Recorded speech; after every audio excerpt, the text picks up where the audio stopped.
Here it is, my last stop, the ocean. I loved coming here because most people can easily find their way to a body of water, and it's one of the best ways to release toxins and renew your energy. I'm glad to be here as I've come full circle in my journey. The day before I was born, my mom came to the Pacific and put her toes in the water and sand. And I come back now, reborn, free from so much of the debris I'd accumulated throughout my lifetime. I've brought the most important people in my life to reflect on my journey, the people that know me the best and have been through my worst. My mom, dad, and husband, Nathan. Has been through this journey with her ever since she was born in trauma. So she was born in trauma, and she kind of stayed in trauma with the exception of a few periods of time, like maybe a year. When she was 4 years old, she was pretty good, but before that and then after that was when the asthma kicked in, and it was pretty rough for the rest of the time. You know, her journey with this healing started from when she was born. She was born 2 months early, at 7 months, and she had hyaline membrane disease, which meant she didn't have the enzyme surfactant to be able to exhale.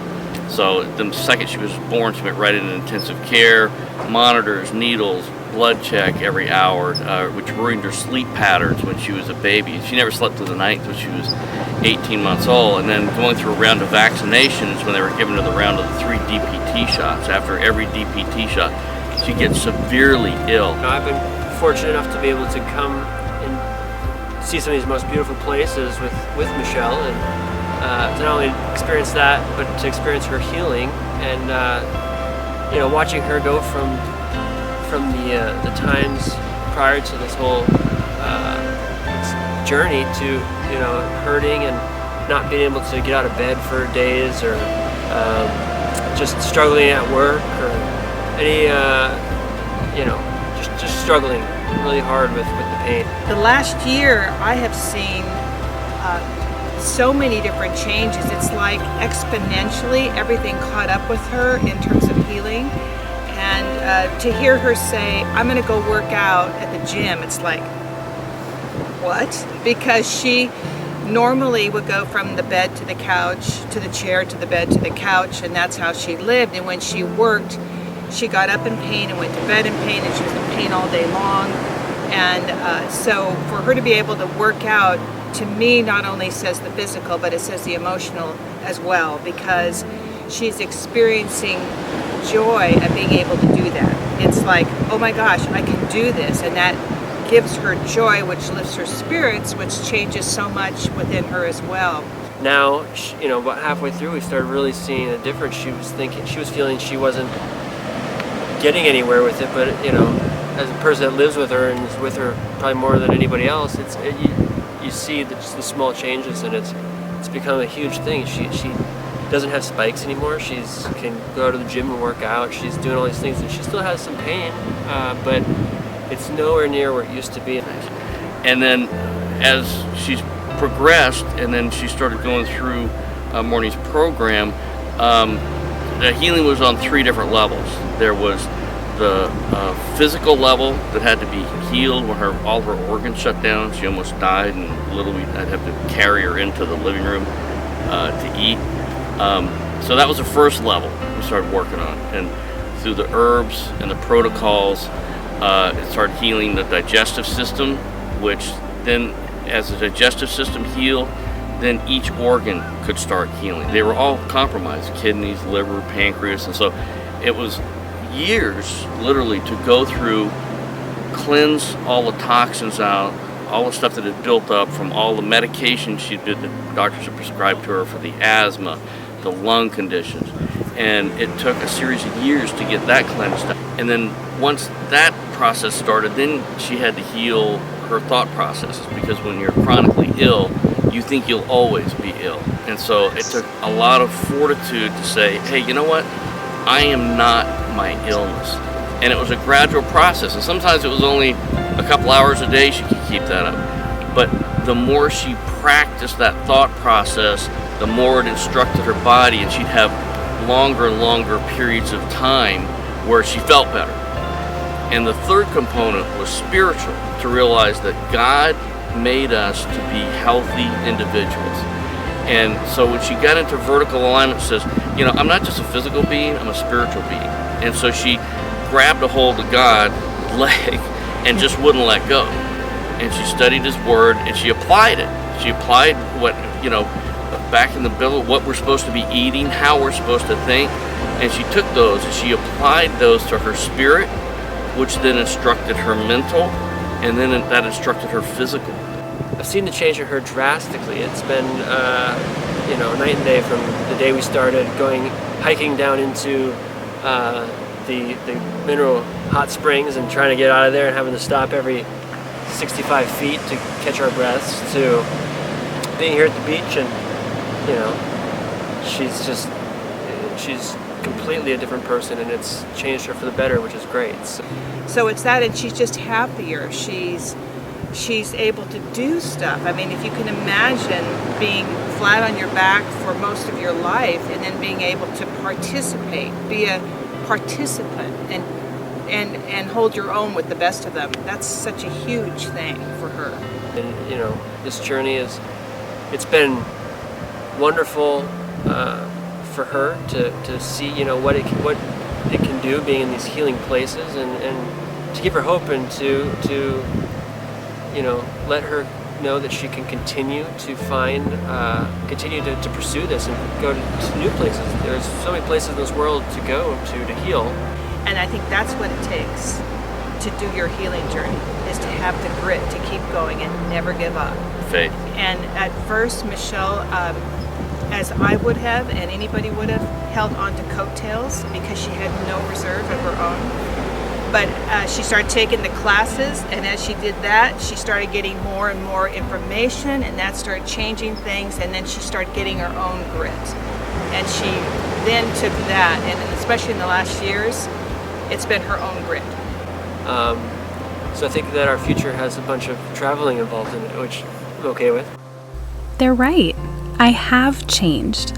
I'm not the same person, and I'm glad the old me has finally died. It's been a long, arduous road, but not only have I had tremendous growth, but so have my husband and parents.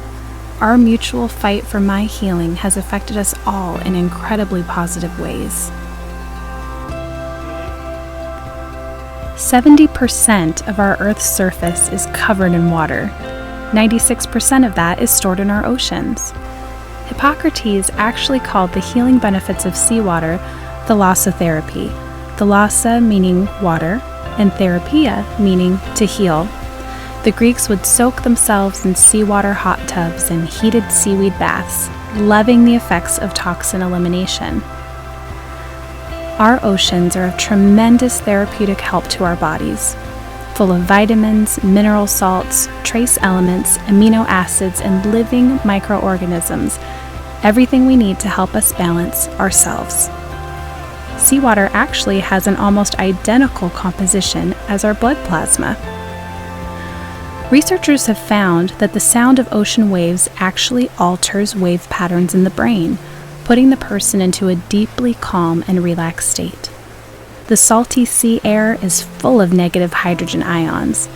These are negatively charged particles found most strongly in sea spray and concentrated fresh air.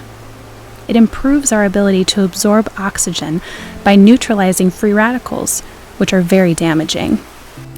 Negative ions also balance our levels of serotonin, which positively affect our mood and reduce stress levels.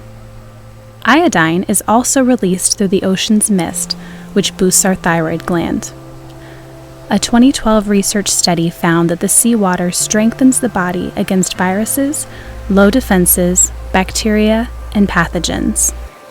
I think the most important thing that I've learned on this journey is not only to have your own determination, but to know that you have to do it for yourself, but you also have to lean on the people that are closest to you. And you have to be open to change. And when I finally realized that I wasn't a victim, and I stopped hiding behind my traumas and my excuses and my physical pain, and actually just started believing more in a different life, a different self, a different reality, that's when things really started to change for me. So I don't think that you necessarily need 7 years worth of repair like I had to go through. I think every person can just make that decision of what they want to heal, what they want to change, and it's all possible.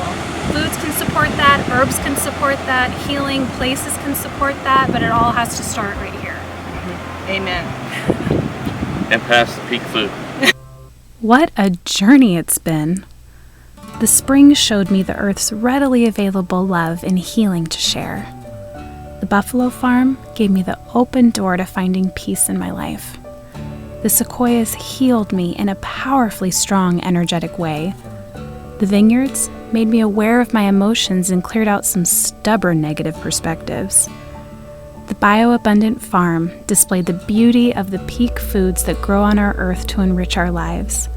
The lavender fields bared healing through rest and being utterly present.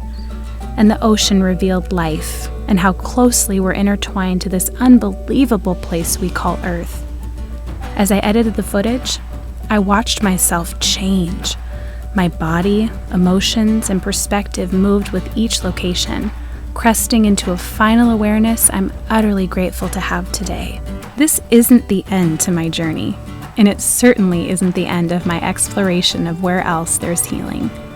But I can close the chapter to migraine spikes, grateful for the very low level my headaches are at today. My biggest goal throughout this year was to be able to run, something I've never been able to do because of pain. Now, I'm proud to say I am able to run freely.